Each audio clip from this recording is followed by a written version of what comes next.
Have you ever noticed lately how there's this big trend right now where people are decking out their keyboards with these fancy schmancy keys?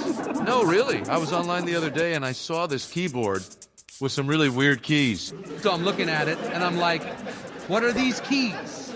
And the guy from the store says, oh, these are custom TCG keycaps. You ever heard of Pokemon? There's a Pokemon for every letter of the alphabet. You name it. He says, what are we up to? Gen 9 now? Probably a few for each letter. I was pretty impressed. I mean, they had Charizards, Blue Eyes White Dragons, and even Black Lotuses. I wanted 50 of them. But then he told me the price, and I was like, oh, whoa, that's a lot for just some keys. But then I thought about it, and I realized if you're a real Pokemon fan, you'll do anything to show your love.